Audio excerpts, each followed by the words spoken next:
Constantemente escuchamos que el Afore no va a ser suficiente para una persona digna, porque lamentablemente el Afore nos va a repartir un 30% de lo que ganabas antes de retirarte. Es decir, si no ganas 20,000 pesos antes de retirarte, vas a recibir 6,000 pesos como pensión en tu jubilación o retiro. Eso significa un 30% de pensión de tu último sueldo antes de retirarte. A esto se le conoce como tasa de reemplazo. Y la tasa de reemplazo varía por país. De hecho, hay estadísticas que muestran que en Estados Unidos la tasa de reemplazo es del 49%, que es decir, un 50%, digamos, entre comillas. De hecho, el top 1 lo ocupa Sudáfrica, que tiene el porcentaje más bajo de tasa de reemplazo. Claramente esto puede variar por persona, puede variar en su monto que acumuló durante años, el sueldo que recibió, entre estos factores. Mucha gente se pregunta por qué ya no vamos a recibir pensión. Las personas que nacieron después del año 1997 ya no van a recibir una pensión por el gobierno. Esto se debe a que hay más personas jubiladas o retiradas que personas trabajando activamente. Antes el sistema de gobierno funcionaba de esta manera. Las personas activas, es decir, los trabajadores activos, les pagaban una pensión a los que ya están jubilados. Pero como ahora el primer día ha estado aumentando, nuevamente el gobierno no puede sostener esas pensiones. Otra razón es que ha disminuido la población. Ya casi gente, ya la mayoría de la población está en etapas de jubilación, etapas de acumulación. Es decir, gente que está trabajando activamente.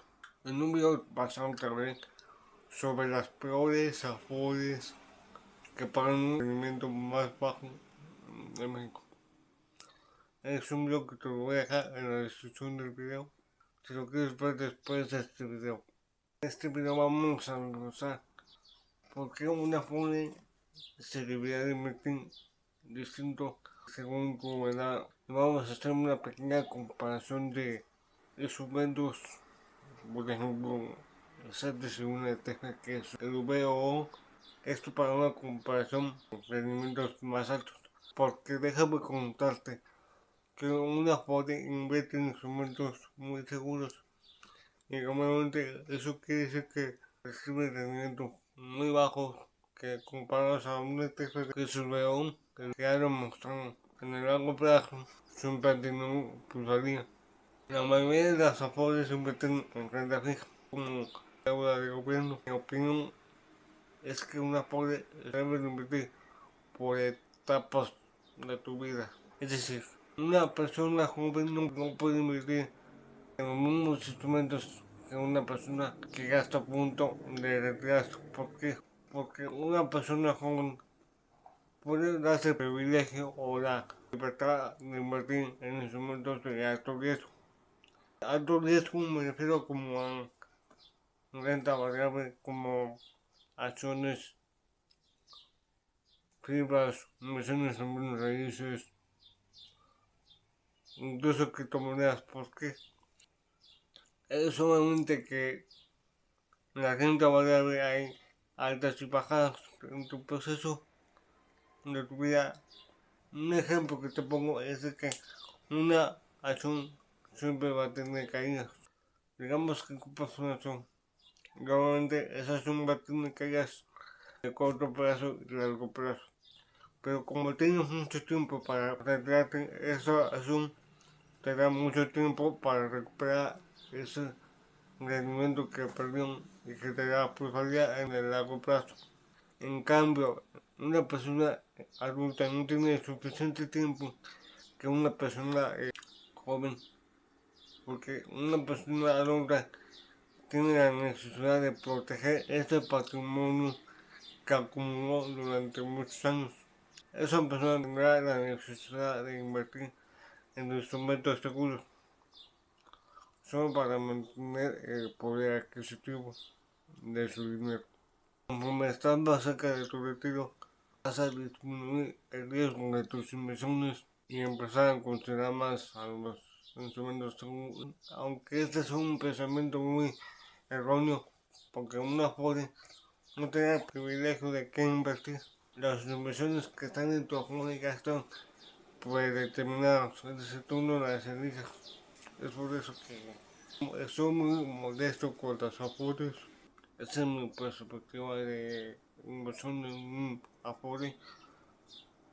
En un momento te voy a enseñar unos portafolios de algunas Afores, pero déjame contarte sobre un instrumento que se llama PPR o Plan Personal Partido. Este instrumento se enfoca más en acumular tu retiro y tienes el privilegio tú de elegir en qué invertir. Puedes diversificar obviamente tu portafolio para reducir el riesgo, porque es importante que tus inversiones están distribuidas por varios sectores, varios instrumentos de inversión, incluso en varios países. Un instrumento de inversión muy diversificado puede ser un ETF, que en un video hablé más acerca de eso en un video. Te lo voy a dejar en la descripción si lo quieres mirar. Bien, como te comento, un PPR te da el privilegio de dónde invertir. ¿Y cómo puedes contratar un PPR? Un PPR lo puedes contratar a través de aseguradoras o casas de bolsa. Beneficios fiscales como deducir el 10% de ingresos, deducir impuestos como el 10% de ingresos acumulables en el año, o 5 más anualizadas, que son aproximadamente 206,000 pesos a 213,000 pesos. Esto es un porcentaje impromedio porque la UMA puede cambiar. Te pongo este ejemplo. Si estás en una tasa nominal del 30% ISR, invierte 50,000 pesos en el año hasta 15,000 pesos en tu declaración anual.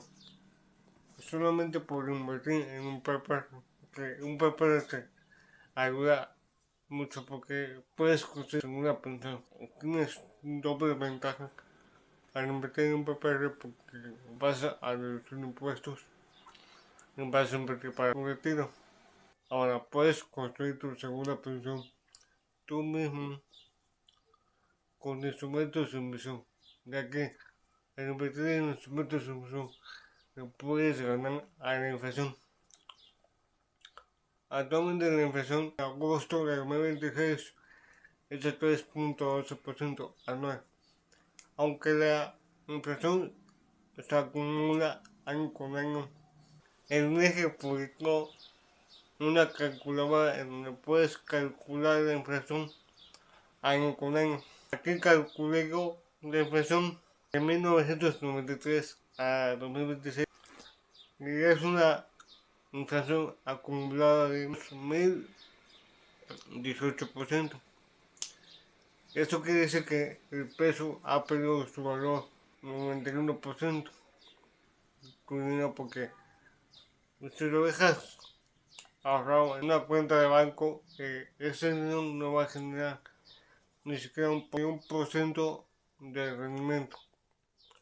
Hay cuentas de ahorro como las FIBOS que te permiten invertir tu dinero y eso te puede ayudar a que tu dinero no pierda valor. Aunque hay un instrumento de inversión muy famoso que se llama los bonos. Las UDIs cambian de valor conforme la inflación suba o baje de valor. Hace un momento te hablé sobre los portafolios de las Afores. Vamos a analizar a fondo para que tú veas que el mayor porcentaje de su portafolio está en renta fija, es decir, como instrumentos de deuda. Vamos a analizar más a fondo el Afore Bancoppel, ya que el Afore Bancoppel es el que pagan los pobres rendimientos de generación del año 2000 en adelante. Y vemos que aquí su portafolio, el mayor porcentaje, como te comento, está en renta fija, en deuda de gobierno, con un porcentaje del 34%, y enseguida viene la deuda nacional con un porcentaje del 18%. Vemos que también invierte en fibras con el 7% y otros activos del 7.28%. Vemos que también invierte en renta variable con un 17% internacional. Eso quiere decir que invierte, por ejemplo, en acciones de distintos países, y también invierte en un porcentaje del 8% en renta variable nacional. Como te comento, el mayor porcentaje de este portafolio está en renta fija, que es por eso que los rendimientos de las japonesas son bajos. Por eso te comento que empieza a considerar otros instrumentos de inversión para construir tu segunda pensión. Ahora, el Afore por futuro es el Afore que más paga en cuestión de rendimiento, generación del año 2000 en adelante. Pero incluso tiene más porcentaje en toda la mitad del 61%. Digamos, entre comillas, casi 100% de su portafolio está en renta fija. Pero si lo analizamos más, vemos que también invierte en renta variable internacional de 13%, aunque es muy bajo comparado con el 61% que está en renta fija. Vemos también un 8% que está en renta variable nacional. Ahora, si empiezas a considerar, a empezar a crear tu segunda pensión a través de las inversiones, tú puedes tomar el control de tu portafolio. Puedes incluso, si estás en una edad temprana, puedes tomar más riesgo al invertir en instrumentos como acciones, fibras, entre otros instrumentos. Y claramente debes de considerar los instrumentos de renta fija para diversificar ese portafolio. Aquí tengo una tabla de Excel con dos instrumentos en particular, que son los CETES y el ETFVO. Esta tabla la hice a una duración de 35 años. Y aquí la tabla especifica 1,000 pesos invertidos mes a mes durante 35 años, 7.01%, que actualmente es la tasa que paga CETES a un año. Aunque esta tasa puede disminuir un instrumento de CETES desembolsado de su cartera 420,000 pesos, pero gracias al interés compuesto logró acumular más de 1,300,000 pesos. Esto gracias al interés compuesto que puede ser más. Ahora mi gente, si inviertes con un porcentaje más de ahorro, digamos 2,000 pesos, obviamente va a incrementar tu patrimonio que se usa para tu retiro. Pasando al segundo ejemplo, con el ETFVO, solo cambiando el rendimiento al 8%, la persona que invirtió 1,000 pesos durante 35 años en este instrumento de inversión desembolsó igualmente los 420,000 pesos, pero logró acumular más de 1,800,000 pesos. Una inversión total de más de 2,200,000 pesos con el instrumento de ETFVO y con el instrumento de CETES más de 1,800,000 pesos. Esto con el instrumento de CETES. Espero que esta tabla te apoye para darte una idea de lo que puedes lograr gracias al interés compuesto. Yo soy Don Evadillo, tu amigo que te va a mejorar tus finanzas y tu vida financiera.